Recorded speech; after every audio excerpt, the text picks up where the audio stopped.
everyone, welcome back. Thanks for joining me as always as we wind down the year of 2021, and what an interesting year it has been.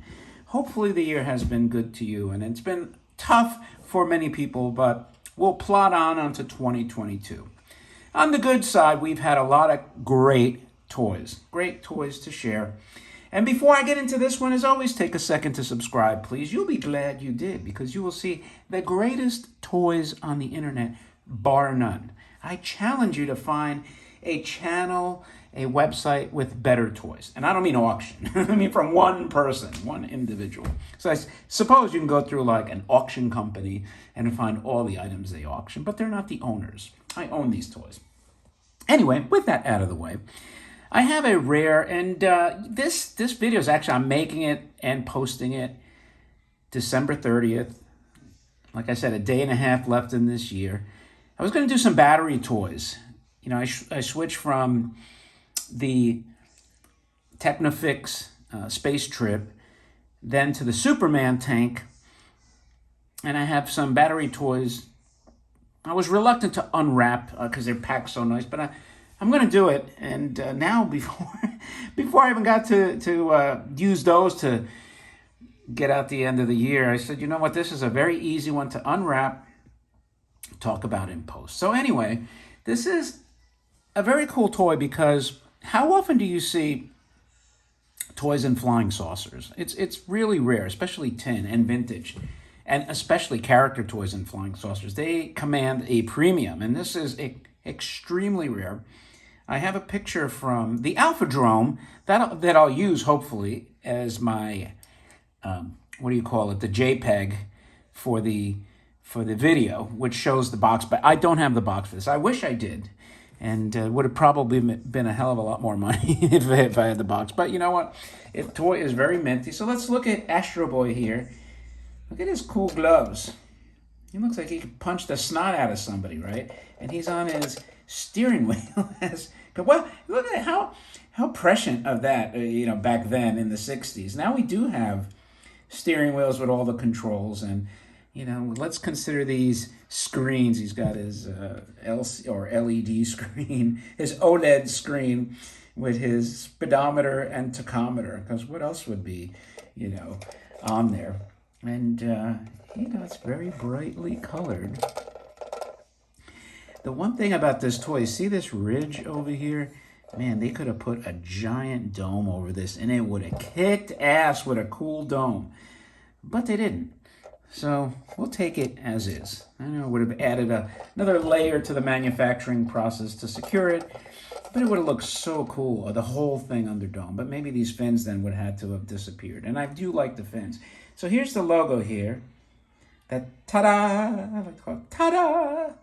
Doesn't that, remember the Microsoft, was it when you logged out or you logged into those early Windows machines that made that ta-da sound? They probably did copyright it. But anyway, it's Tada and Atom, made in Japan, as we all know. And there's his thrusters, his rocket boosters, his jet engines, with its flame trail and flames coming out. But Astro Boy is a robot himself, kind of like a cyborg almost, I guess you'd say. Well, no, I guess traditional robot. And here's the bottom, all clean. This saucer reminds me of the Man from Mars. Who made that? I forgot the creator, the company that had that, the Red Man in Space or whatever it was. But the diameter of the saucer is approximately the same. Now you can see, I'm going to put it in my hand, and you can see it's not a huge toy. It kind of fits in the palm, but it's packed with nice litho details. And as far as the mechanism, it's friction drive. So do it one more time. And let's see if he comes back. And then I'll spin it here for you. Hear the sound.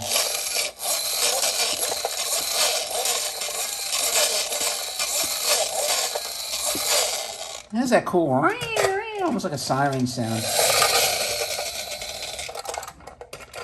And that's it. That is it. That's the thing with these friction, right?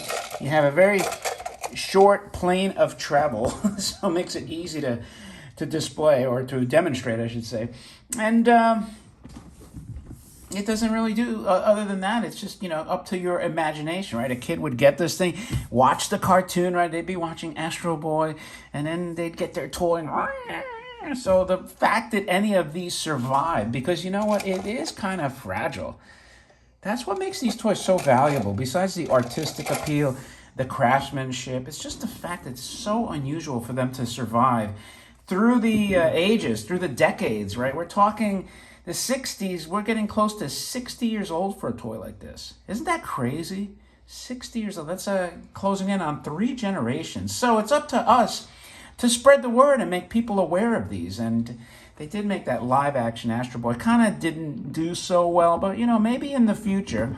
I know, and by the way, if you haven't subscribed to the Mint in Box movie, which is a YouTube channel, and it's a legit movie that's focusing on collectors, I encourage you, maybe what I'll do, I'll put a link in the description, and go to Mint in Box and look at all these cool collectors, and that's something that would really help the hobby. So don't forget to do that, and if you haven't subscribed here, don't forget to subscribe here. Here's your fins, by the way, and here's his lovely face.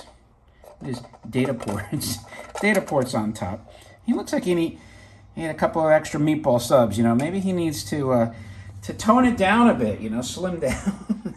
But hopefully he will for the New Year's. Anyway, with that, thanks for joining me. I don't know if I'll have an older video to post tomorrow. I will post something tomorrow, or if I'll do it on the fly like this. But tomorrow will be the last video of 2021. So make sure you're one of the OG subscribers and subscribe in 2021.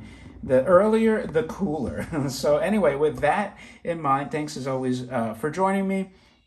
I appreciate your time. Don't forget to like the video. Don't forget to leave a comment if you're so inclined, and I will respond. And with that, enjoy your New Year's Eve tomorrow. Have a safe one, and I will talk to you later.